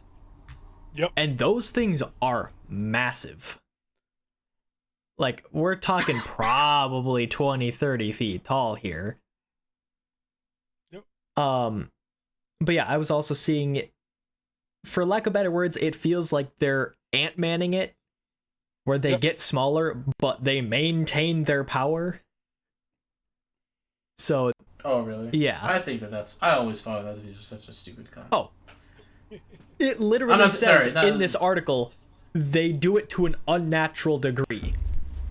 That is exactly what it is. It doesn't make any sense. It's whatever. I'm not saying that, like, that's a slight against the Norns. I'm just saying, like, that concept, to me, is particularly... Oh, yeah. No, 100%. I'm fine saying Primal Kerrigan fucking stuff. Oh, 100%, yeah. Absolutely. I don't think any singular Tyranid could stand up. No, the emissaries are just about the apex. Yeah. As far as we know at the moment. Yeah, I think Kerrigan gets... Or rather, I should say Zerg in general, and StarCraft in general, except the Terrans, because they are actually as weak as you could say that they are. But the Zerg and the Protoss get undersold a lot. I'm really excited to talk about the Protoss, because... I want to talk about the Necrons, baby. Let me tell you what. But before we get there, yeah, if you guys are comfortable saying that, then I will eagerly agree, because I think that, like, truth be told, she's ridiculous. Like, she's ridiculously powerful. It's if you kill the entity that his entire purpose is to grow and evolve, and he has been sleeping for a millennia because he just doesn't feel like doing it anymore, and then suddenly he feels like doing it to you, and you're like, no, you, and now you have as much strength as he had. I think that, yeah, it's like... Mm-hmm. So I think that wraps up feats. Honestly, but that's a feat of Kerrigan. Yeah. Yeah, I don't want to... both boards. Sure. There is many other Tyranids, Zerg too, with many other feats. I wanted to cover basically the leaders or the highest end of both, for 1v1 scenarios in the future. Oh, sure. Moving on to mobility, you're good with that. Yes. This is a real rabbit and the snail type situation we got going on here.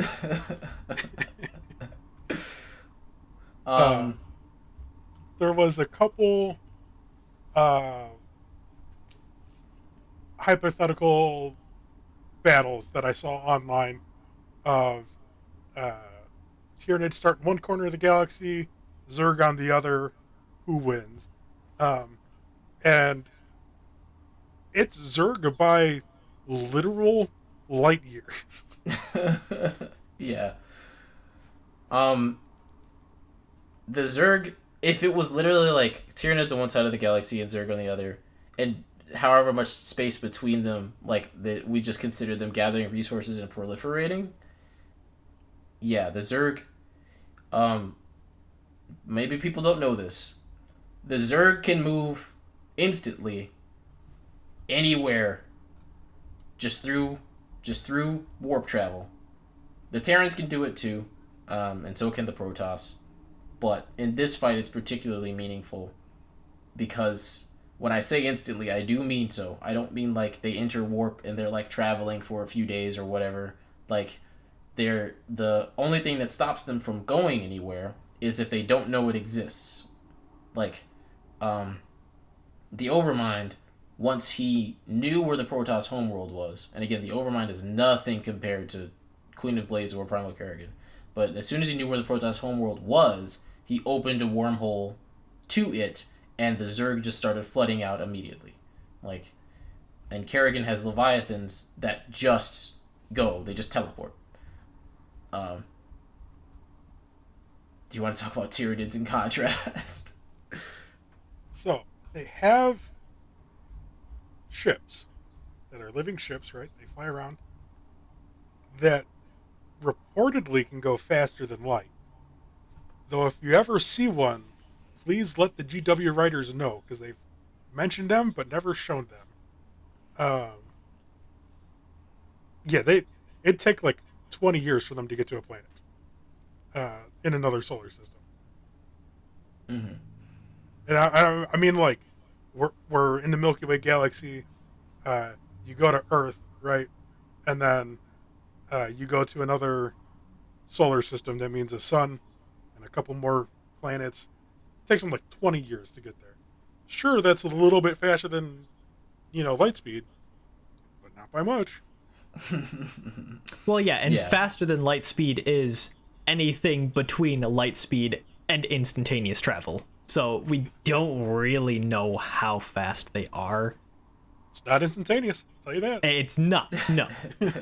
But Yeah, the difference between the two is still highly debatable. But yeah, they have been relatively slow at conquering the Milky Way galaxy. Probably because, like you said before, it has to be kind of static. Can't just keep introducing more stuff, more problems. I would say that's a definitive, like, people who are into 40k lore. No, I'm gonna say something that I think is essentially true, but also essentially upsetting to a vast number of 40k fans, which is like, I don't think a lot of people who purport to like 40k actually like 40k, or care about its lore. How could you attack me so directly and I agree so much? Because it's just a cursory glance to see, like, this is a major weakness of the Tyranids, and it's been stated, like, that, you could consider this to be one of the reasons that they haven't absorbed the galaxy, and yet it's not brought up at all or debated at all when people talk about, like, Tyranids versus Zerg, is that the Zerg can be instantly anywhere at any time, and the Tyranids can't. Well, the reason that hasn't become as much the of a... Norn emissary killed the custodians. That's really cool. But he squishes down really small, and he stays the same strength. Yeah, but, like, the thing about the Warhammer universe is they don't have instantaneous teleportation, so their faster than light travel is still very fast in the Warhammer universe. Yeah. I saw this, because I've been on, and not even just, like, looking up stuff for this video, I just, like, out of enjoyment have been crawling on, like, 40k lore subreddit and a bunch of stuff, and it's like, I saw it pointed out that it was like, when people talk about 40k versus another verse, how come no one ever brings up the fact that warp travel takes time in 40k, and it's virtually instantaneous in most other sci-fi universes? And a lot of comments in response to that was just like, people just don't want to bring it up, or they don't know, and now you know. Well, it probably existed before technology went back as far as it did. Yeah, the Dark Age technology definitely had some teleportation going on. Teleportation still exists in 40k today. Well, I mean, like, teleportation happens outside of like warp travel. outside of You mean, Necrons, not really that much. Space Marines use a teleportation beacon, and yeah, in one of the trailers they do. it's in Devastation of Baal too. No, what I'm talking about is like teleportation for ships, like instantaneous travel, Right, like yeah. that. Yeah, Across the galaxy. Yeah, no, that yeah. doesn't exist. Yeah. No, I was gonna say for warp travel, um, so there's the funky time element in the warp, and then the funky time element of leaving the warp into real space. So you could be like, "Hey, I arrived 10 minutes before I left," or "Hey, I arrived 500 years after I left." So, uh, unreliable. Um, I didn't know that you could time travel through the warp. That's cool. yeah. There's actually a lot of stories about that. It's a Completely really cool concept. unintentional every single Right. There time. is there is an orc that traveled back in time using the warp to kill himself so he could have an extra copy of the gun he really liked. That's so funny. That's perfect. I That's an like orc that. story, let me tell you. Yeah, that's like a perfectly true, like tried and true orc story. Oh, that's so good. Um, yeah, throw it up on the scoreboard. A point to the Zerg. Um, and now let's get to the real meat and potatoes. The one that I've been waiting for, or the one that I hope everyone's been waiting for. If you know anything about these two races, this is like the crux of the debate and why they're compared and similar and things like that. Is adaptability. And I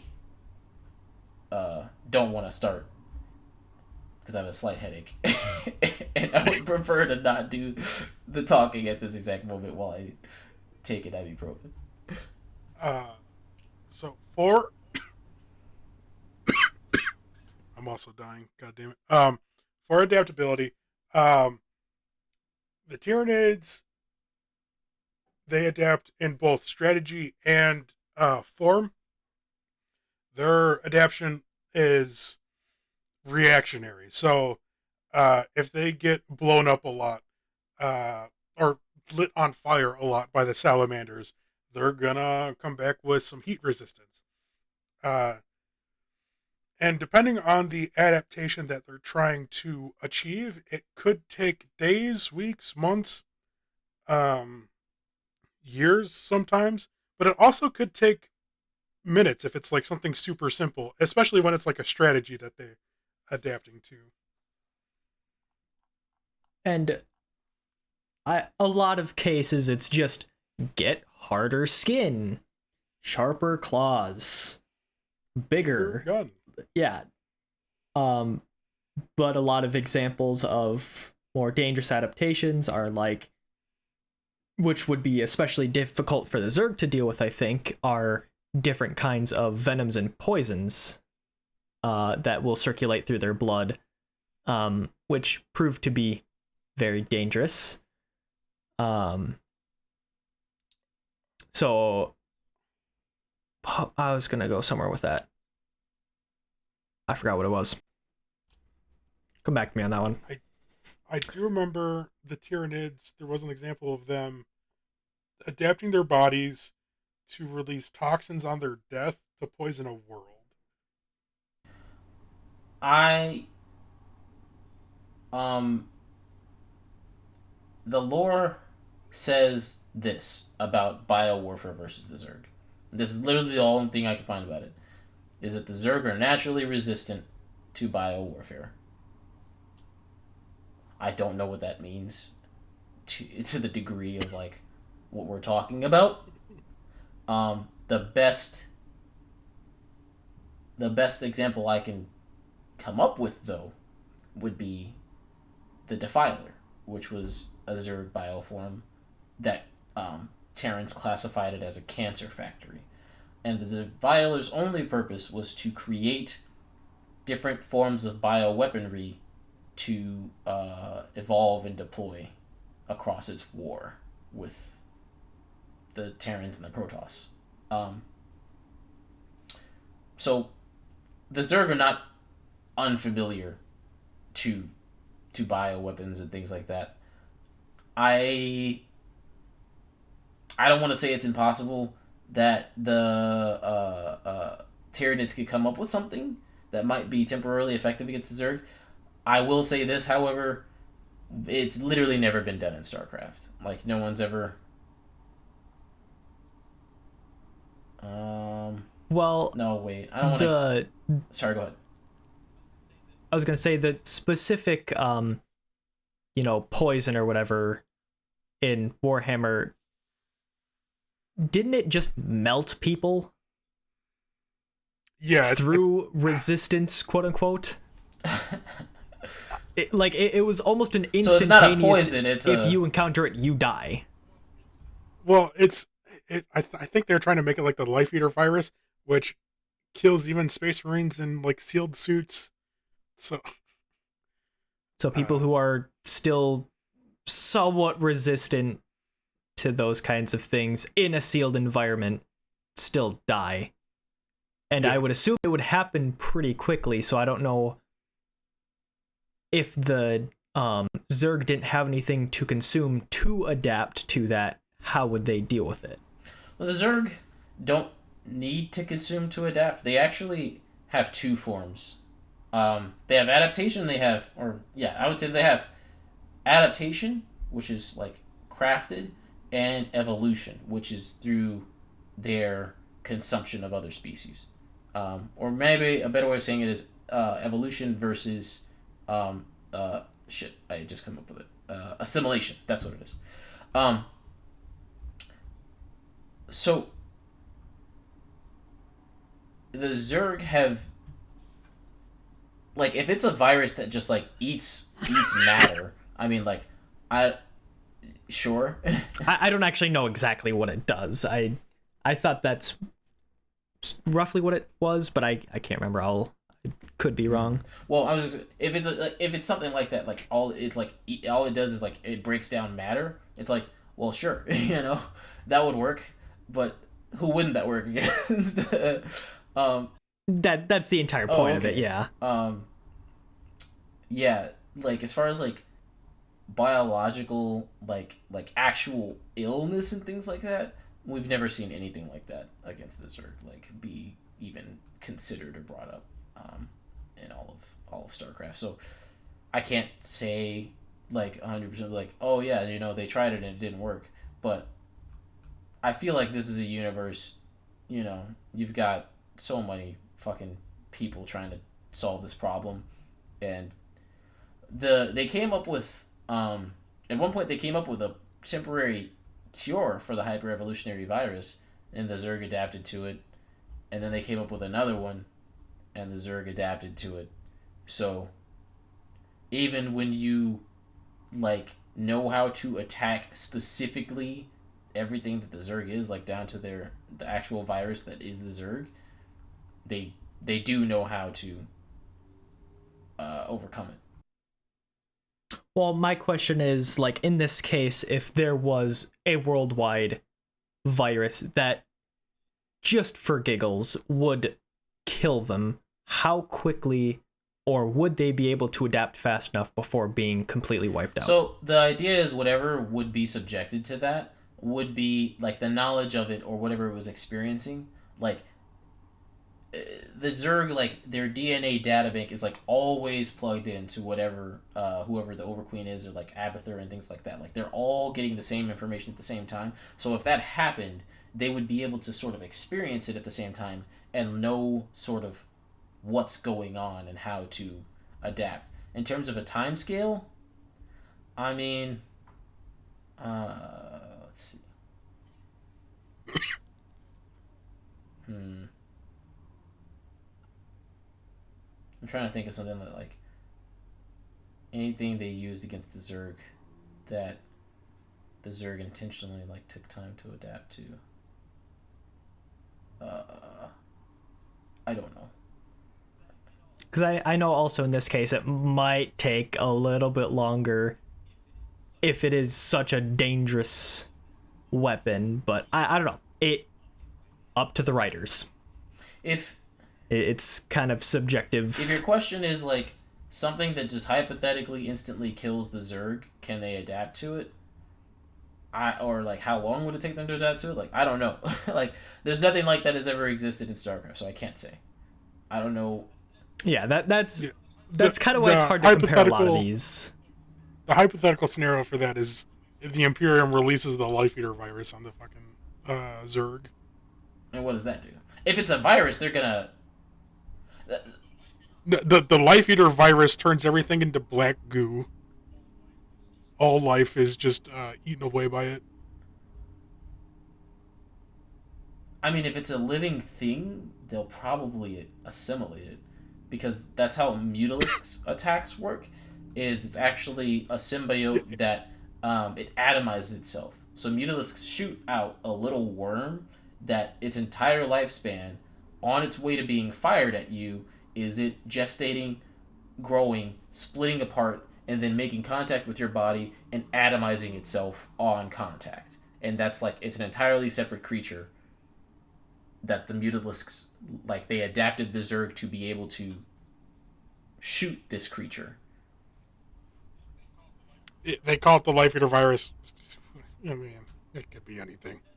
It says it's a genetically engineered pathogen that can infect an entire planet in minutes. If it's a living thing, the only thing that we know of the Zerg have not adapted to that's a living thing is the Protoss, and that's because the writers basically said it's impossible. Even though But it does just break down organic matter completely. I mean, yeah. It's not going to come up in a Tyranid versus Zerg. I don't. So. Not necessarily. But things of that nature I mean, could how does happen it do against the Tyranids? from the Tyranids, I think. Absolutely fucking obliterates them. Yeah. Okay. Yeah, it's... So the meme of Exterminatus comes from Inquisitor Critman, like, experimenting with the Tyranids, trying to figure out how they work, and then virus bombing the planet with the Tyranids on it, because it's unrecoverable. Okay. I mean... and he did that with, like, 30 different worlds, and the Inquisitor's like, dude, you gotta fucking stop. Well, not recoverable. The scenario, I don't honestly understand it, because there's nothing to say that Zerg couldn't do the same thing. Like, they also employ...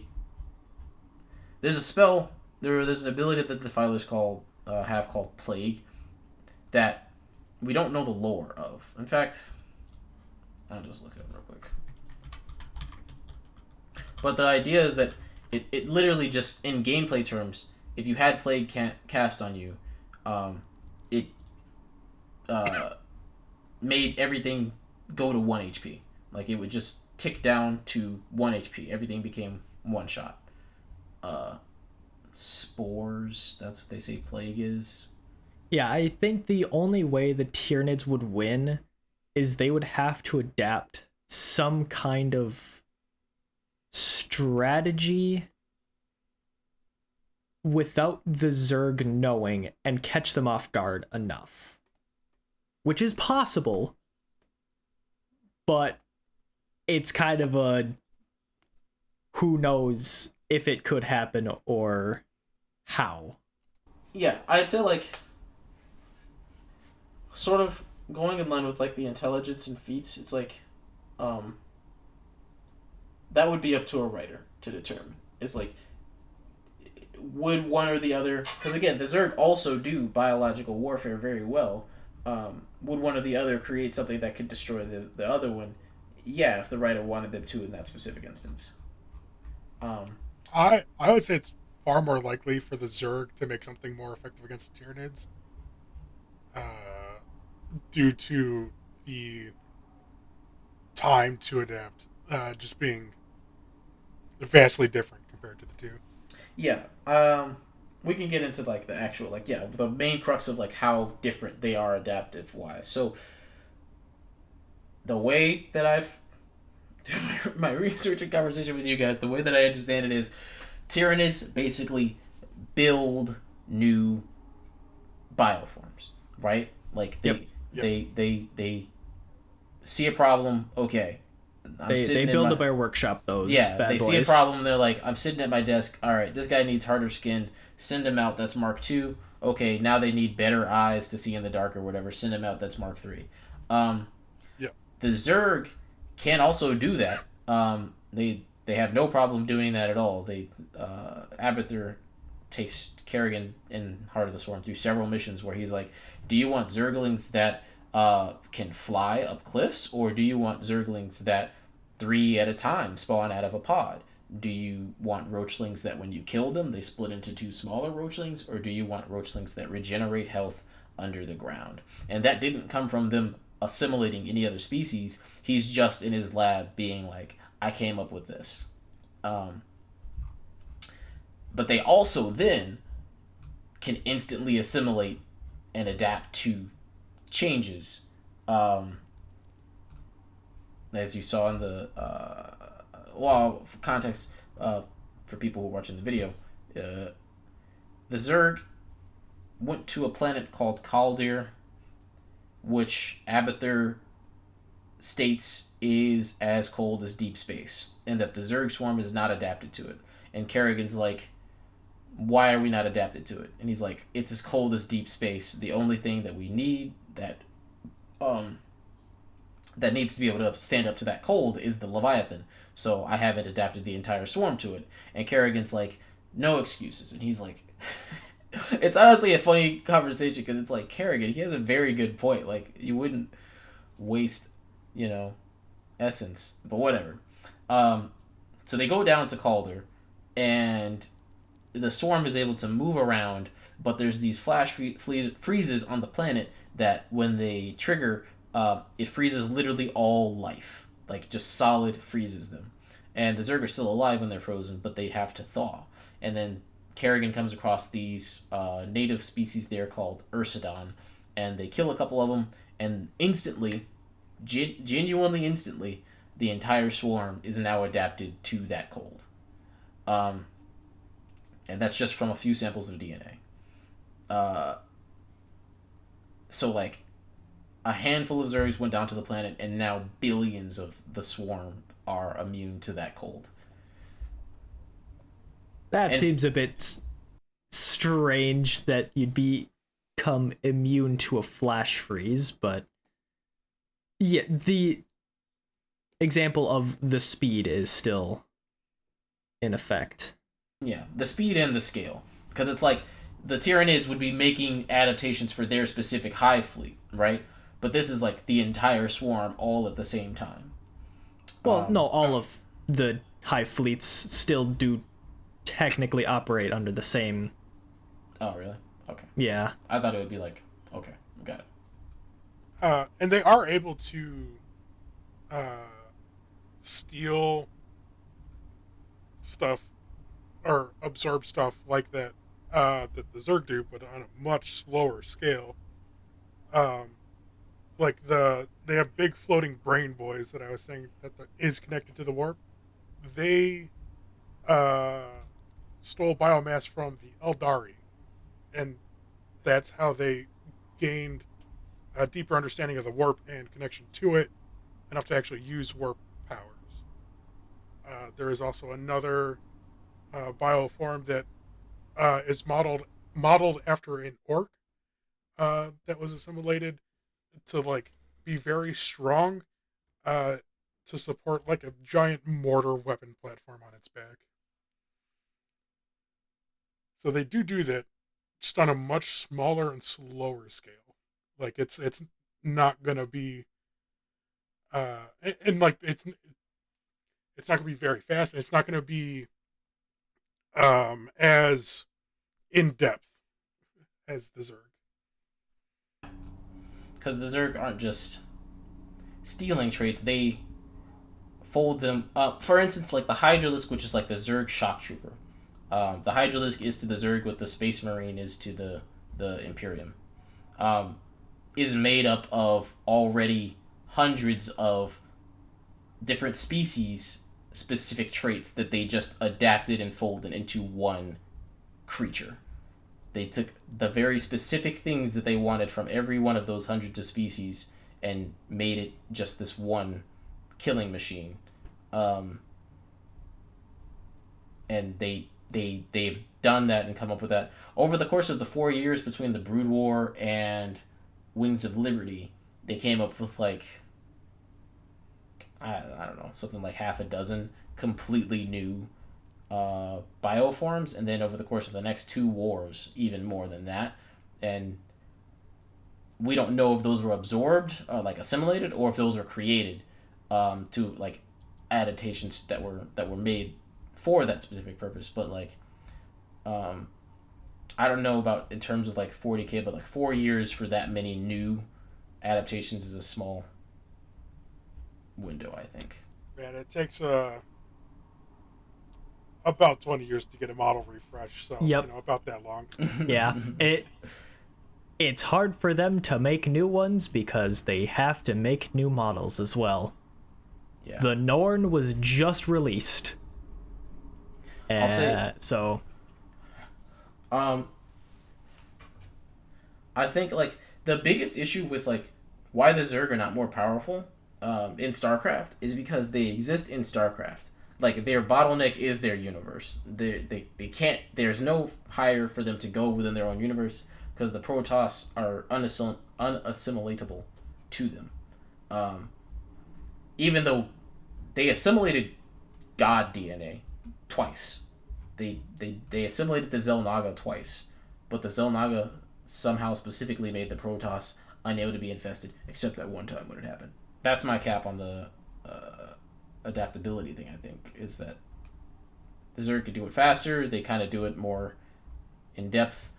We can talk about for any viewers the reason like High Fleet Gorgon was specifically specialized in adaptation, but it kind of worked against it because the Tau were adapting just as fast, and the Tyranids, apparently, if it's adapting that quickly, is limited to smaller bioforms because it's got to mass produce these brand new waves. Whereas the Zerg makes those adaptations uniformly and instantly across the entire swarm. And however, because Gorgon was defeated, its hive fleet broke off into like 6 other hive fleets that became bigger than Gorgon. All of them did. So it was kind of a lost battle, but the war was definitely won for the Tyranids. Just because of how much they actually gained because of it. Yeah, so we'll do a part 2 where we get into some more like fun, interesting discussions, kind of like we had about the Shadow and the Warp and stuff at the top, where we talk about specific scenarios of like Zerg invading Tyranid planets or vice versa, and like under whatever specific circumstances could occur with these two armies, like who could come out on top in specific battles, and that'll be the next video. Yeah. So the scenarios that I want to cover is the Tyranid, one Tyranid hive fleet invading the StarCraft universe, a Zerg,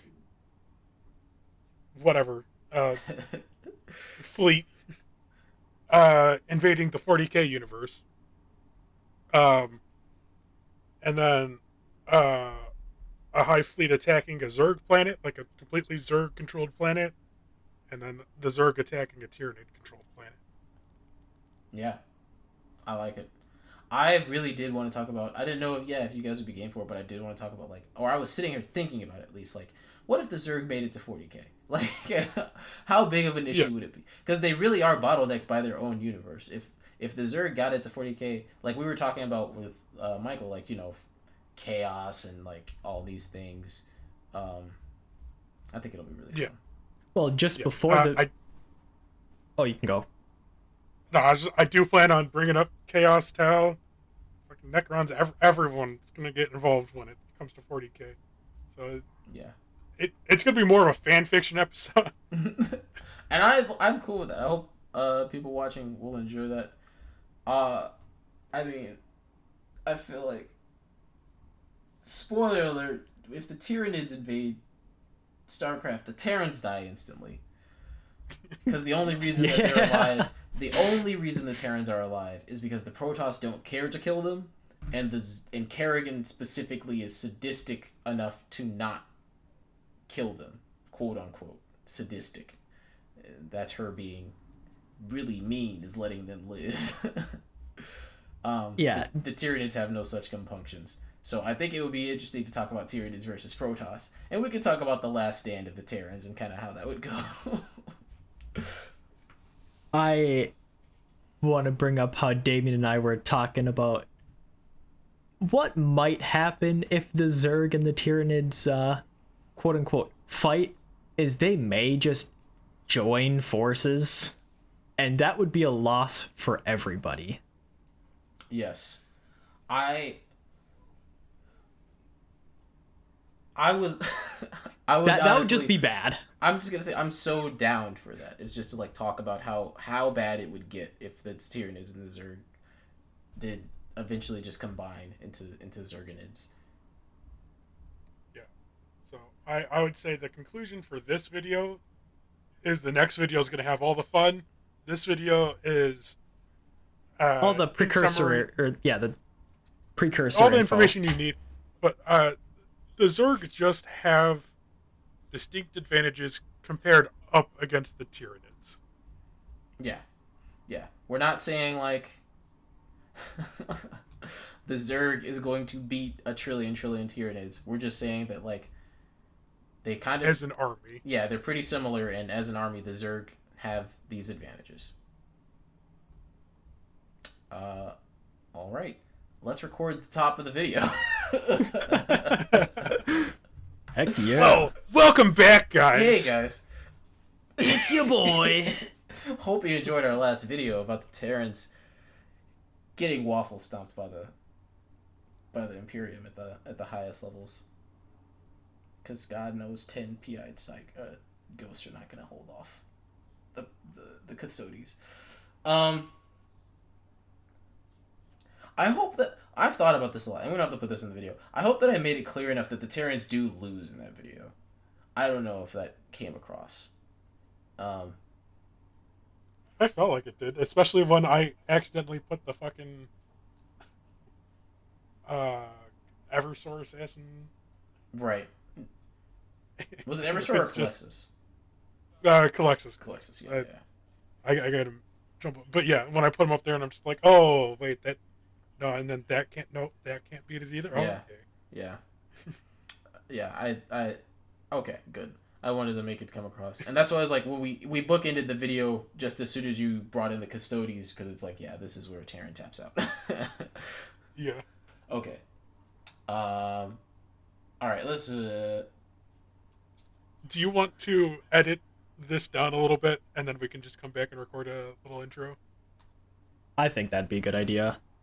to see how? Sure. Yeah, we can do that.